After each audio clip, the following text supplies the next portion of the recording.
नमस्कार दोस्तों, AD civil services class में आप सबका स्वागत है।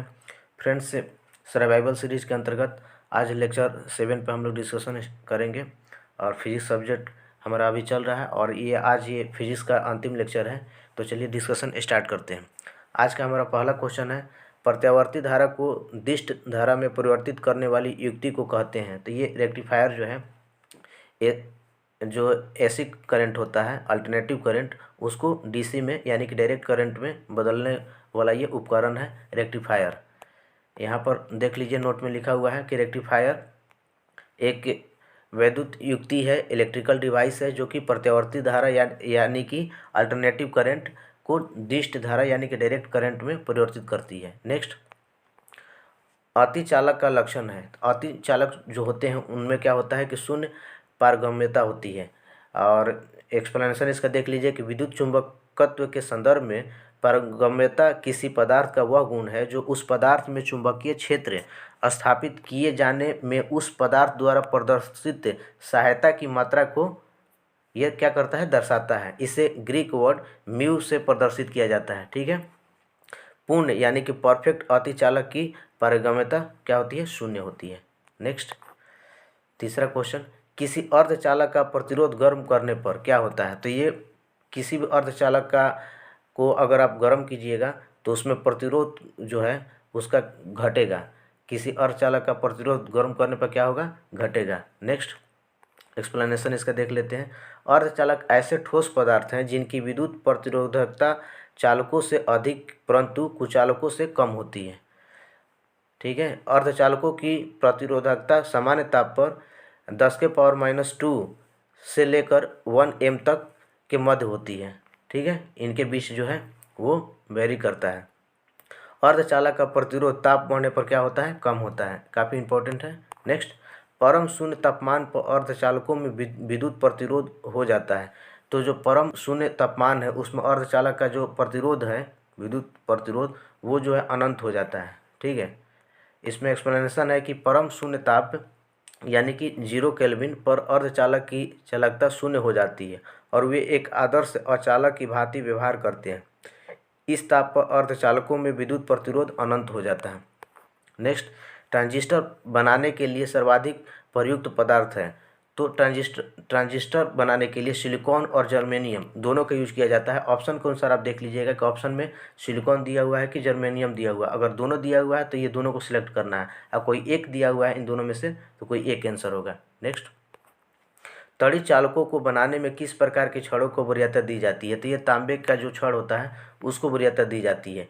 लोहे की छड़ की वरीयता ना देकर तांबे की छड़ को वरीयता दी जाती है। इसका मेन कारण ये है कि लोहे की तुलना में तांबा जो है विद्युत का अधिक सुचालक है और वायुमंडलीय परिस्थितियों में सरलता से क्या होता है, ऑक्सीकृत नहीं होता ये। ठीक है, जबकि लोहा जो है ऑक्सीकृत हो जाता है, लेकिन तांबे का जो छड़ है वो वायुमंडलीय परिस्थितियों में सरलता से ऑक्सीकृत नहीं होता है। नेक्स्ट, सही यहाँ पर सुमेलन को पहचान करना है कि कौन सही सुमेलित है।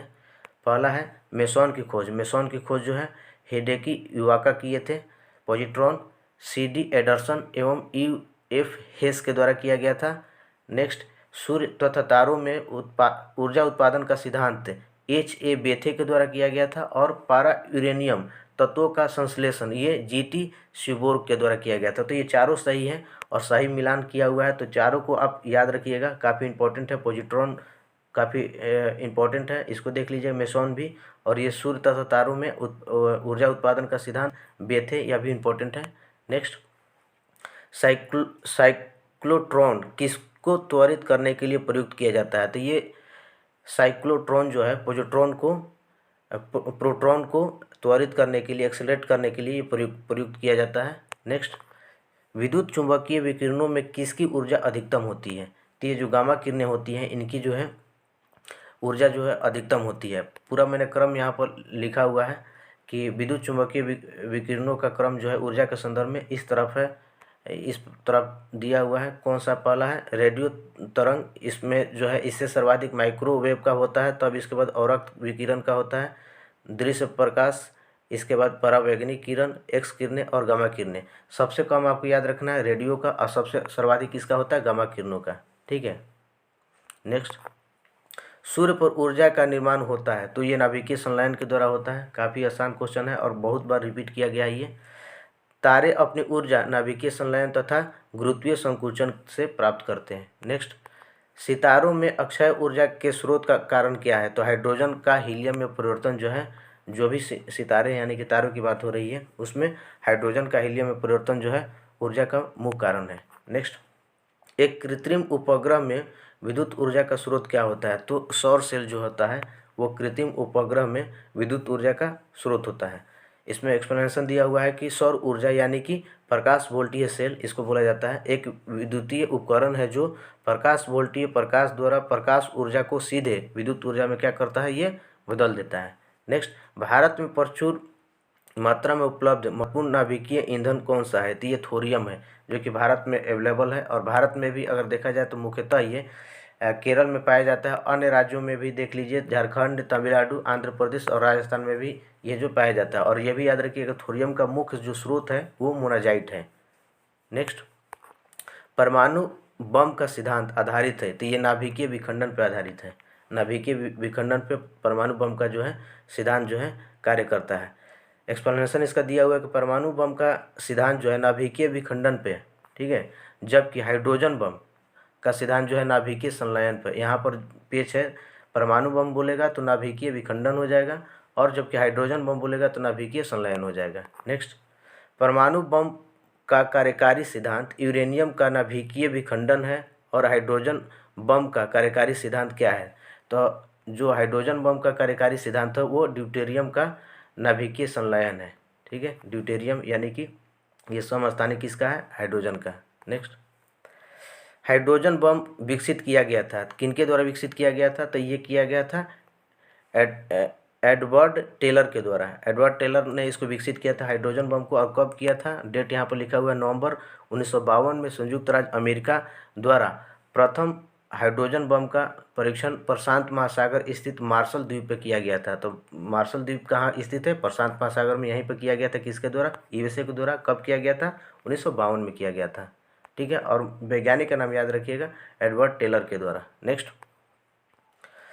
संवृद्ध यानी कि इनरिच यूरेनियम होता है, तो प्राकृतिक यूरेनियम जिसमें रेडियोधर्मी यूरेनियम 235 आइसोटोप का घटक कृत्रिम रूप से बढ़ाया जाता है, उसी को क्या बोला जाता है? इनरिच यूरेनियम बोला जाता है। ठीक है। नेक्स्ट, विद्युत उत्पन्न करने के लिए कौन सी धातु का प्रयोग होता है? तो ये जो विद्युत उत्पन्न करने के लिए यूरेनियम का यूज किया जाता है। और यूरेनियम का दो जो आइसोटोप है, यूरेनियम 235 और यूरेनियम 238, उसमें से यूरेनियम जो 238 है इसको न्यूक्लियर रिएक्टर्स में यूज किया जाता है। नेक्स्ट, रेडियोधर्मी पदार्थ उत्सर्जित करते हैं, तो ये तीनों उत्सर्जित करता है, अल्फा, बीटा और गामा। रेडियोधर्मी जो पदार्थ हैं वो अल्फा, बीटा और गामा किरणें उत्सर्जित करते हैं। नेक्स्ट, भारत का प्रथम परमाणु संयंत्र कौन सा है और कहाँ पे है? तो ये है तारापुर में। और ये याद रखिएगा कि कब ये प्रारंभ किया गया था? तो 1969 में स्टार्ट हुआ था। और तारापुर कहाँ है? महाराष्ट्र, मुंबई में है। नेक्स्ट, सूची 1 सूची 2 दिया हुआ है, परमाणु शक्ति केंद्र दिया हुआ और अवस्थिति वाले राज्य दिया हुआ है। तो जो भी इम्पोर्टेंट है मैंने पूरा यहाँ पर लिस्ट एक ही जगह कर दिया है। कलपक्कम ये तमिलनाडु में है, नरोरा उत्तर प्रदेश में है, ककरापार ये गुजरात में है, ट्राम्बे महाराष्ट्र में है, कैगा कर्नाटक। क से कैगा, क से कर्नाटक। ठीक है। नेक्स्ट, भारत में भारी जल बनाया जाता है, तो ये ट्राम्बे में बनाया जाता है। और ट्राम्बे कहाँ पे है? मुंबई में। यहीं पे भारी जल बोर्ड भी है, मुंबई में। नेक्स्ट, सही सम्मेलन की पहचान कीजिए, तो सब यहाँ पर सही ही है, मैंने याद करने के लिए एक ही जगह कर दिया है। Indira Gandhi centre for atomic research ये कलपक्कम में है। और कलपक्कम जो है कहाँ पे था? ये तमिलनाडु में था। Atomic minerals directorate for acceleration and research ये कहाँ पे है? हैदराबाद में है। हरिश्चंद्र रिसर्च इंस्टीट्यूट ये कहाँ पे है? प्रयागराज में है। Shah institute of nuclear physics ये कहाँ पे है? कोलकाता में। नेक्स्ट, कलपक्कम के फास्ट ब्रीडर रिएक्टर में कौन सा शीतलक प्रयोग लाया जाता है? तो ये द्रवित सोडियम जो है ये प्रयोग में किया जाता है। कहाँ पे? कलपक्कम में, तमिलनाडु में। ठीक है। नेक्स्ट, एक नाभिकीय रिएक्टर में भारी जल का क्या कार्य है? तो जो नाभिकीय रिएक्टर है उसमें भारी जल का काम जो होता है वो क्या होता है? न्यूट्रॉन की गति को कम करने में इसका यूज किया जाता है, भारी जल का। नेक्स्ट, नाभिकीय रिएक्टर में किसे मंदक के रूप में प्रयोग किया जाता है? तो मंदक के रूप में 3 चीज़ का यूज किया जाता है। ऑप्शन को सर आप देख लीजिए, ऑप्शन उसमें क्या दिया हुआ है। ग्रेफाइट का भी यूज किया जाता है, भारी जल का भी, और जो सिंपल जो जल होता है, साधारण जल, उसका भी यूज किया जाता है। नेक्स्ट, एक ब्रीडर रिएक्टर वह है जो विखंडन होने वाले पदार्थ को उससे अधिक उत्पन्न करता है जितना कि वह जलाता है। ठीक है, उसी को क्या बोला जाता है? ब्रीडर रिएक्टर बोला जाता है। नेक्स्ट, पोखरण नाभिकीय परीक्षण 1974 का आधिकारिक कोड क्या था? देखिए, अब यहाँ से बहुत सारा क्वेश्चन एराइज हो जाएगा। पहले तो ये पूछेगा कि पोखरण जो नाभिकीय परीक्षण हुआ था वो कब हुआ था? तो 1974 में। इसके बाद पूछ रहा है कि आधिकारिक कोड क्या था उसका? तो स्माइलिंग बुद्धा था। उसका आधिकारिक कोड क्या था? स्माइलिंग बुद्धा था। और जब पूछेगा कि पोखरण 2 कब हुआ था, तो ये मई 1998 में हुआ था। और इसका जो नाम दिया गया था ऑपरेशन का, ऑपरेशन शक्ति नाम दिया गया था, ऑपरेशन शक्ति। ठीक है, तो आज के डिस्कशन में इतना ही फ्रेंड्स। और ये हमारा आज जो है फिजिक्स का 7वां लेक्चर था, और इसी के साथ जो है फिजिक्स जो है अब समाप्त हो गया है। हमारा जो नेक्स्ट अभी जो सब्जेक्ट स्टार्ट होगा वो हिस्ट्री होगा, जिसमें इंपॉर्टेंट क्वेश्चन फिर से कराए जाएंगे जो कि एग्ज़ाम के लिए काफ़ी इंपॉर्टेंट होंगे। तो आज के लेक्चर में इतना ही फ्रेंड्स, मिलेंगे हम लोग अपने नए वीडियो में, तब तक के लिए धन्यवाद।